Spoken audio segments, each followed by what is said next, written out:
Are blurbs on books useful or just a pain in the neck? Hello and welcome back to my writing journey. I'm Ellen Byerrum, a former Washington, D.C. reporter and author of books, plays, and short stories, including my crime of fashion mysteries.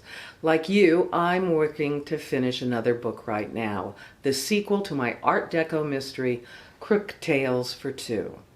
In these videos, I comment on writing, news about the industry, and other issues that occur to me. Maybe gossip, maybe despair, maybe even politics when it affects writing. If that sounds interesting to you, please subscribe to my YouTube channel and give this video a like. And please ring the bell to be notified of new videos every week. I appreciate it very much. Thank you. This week, news out of the publishing world is that Simon & Schuster will no longer ask writers to round up blurbs for their covers. Blurbs are those quotes, hopefully sell quotes, that publishers put on covers aiming for readers to buy the book based on those quotes from other writers. Important writers, writers who sell, and published reviews. According to an article in The Guardian, Simon & Schuster said expecting authors, agents, and editors to secure blurbs can create an incestuous and unmeritocratic literary ecosystem that often rewards connections over talent. I agree. Although at my traditional publisher, when I was published by Penguin Putnam years ago, the editors usually got the quotes for the first few books, and some of those quotes were great. But it is excruciating for the author to have to hustle other writers for quotes. Oh, please, please, please. And many editors were simply asking their writers to give quotes to another editor's writer on books they wanted to push. They weren't necessarily books the author wanted to read. However, the author wants to do it to support the publisher and each other. But it can be a chore for the writers, one that breaks the camel's back.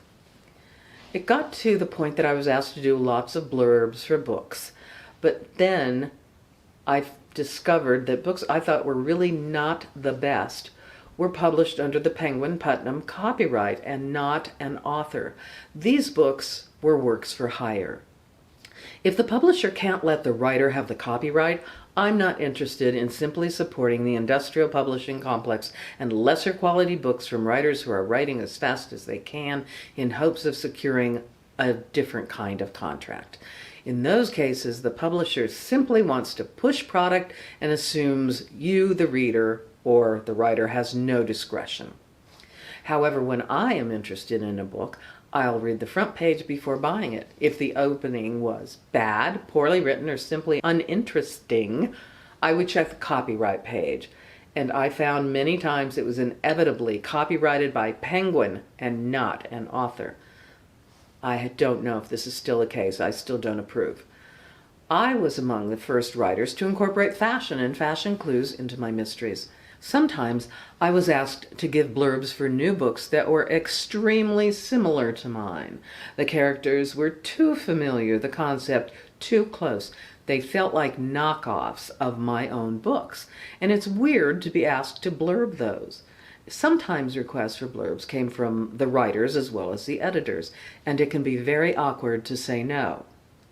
There are blurbs that you can see on books where it doesn't sound like the blurbing writer was sold on the book or liked it or even read it. And you'll see ones that are suitable for any number of books, like this.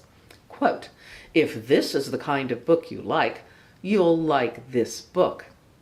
Quote, "Fans of Janet Ivanovich, or fill in the name, will like this book." I've seen a dozen variations on that one.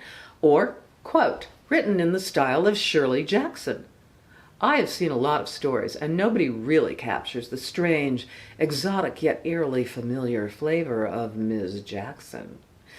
I learned a lesson once trying to be kind with a blurb for a new writer in my same publishing imprint. I did it to create good karma, though I wasn't that fond of the book. Later, I ran into someone at a conference who told me she read that book because my quote was on the cover. The reader thought it was not a very good book. Ouch. I told this reader that when I was asked for a blurb, I said what I could. I may have highlighted the description or the setting or made a pun on it. but I felt bad and I resolved never to do that again. Another time, I gave a book a blurb that I really didn't care for the book, but it was a good blurb. But the author changed my words without my permission. I said the book was cozy and she did not like that. Seriously, the book was so cozy as to be completely inaccurate in the subject matter.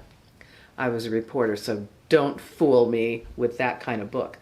After that, I became much choosier. If I couldn't wholeheartedly recommend a book, I found I was too busy to give a quote. This is very common but acceptable. We are all too busy. These days, if I give a quote, I really want to. I really believe in the book. I think it's a quality read and people will love it. Lately, however, I've seen more books without quotes on the cover, even from large publishers. Blurbs don't influence whether I buy a book or not. And reading the first page is a lot more important in grabbing my attention. Now, my latest book, Crook Tales for Two, doesn't have a quote on the front cover, though I do have a great one on the back. To be frank, the artwork is so beautiful and the font so distinct, I didn't want to take away from that. So blurbs, are you pro or con? Or does it depend on the circumstances? Let me know. Now, I often say that we writers are a light in this crazy and getting crazier world. But artists and musicians and dancers and actors are all a light. We bring knowledge and ideas with us. Times are dark here in the old US of A, but our small lights glow together to make the world a better place. Now, if that sounds a little ooey gooey, too bad. We still have the right to say and write what we want. Even if we're not rich and powerful and famous, whichever art we choose is ours to share. So be a light of knowledge. That's all I have for now, and I'll see you next time. Bye.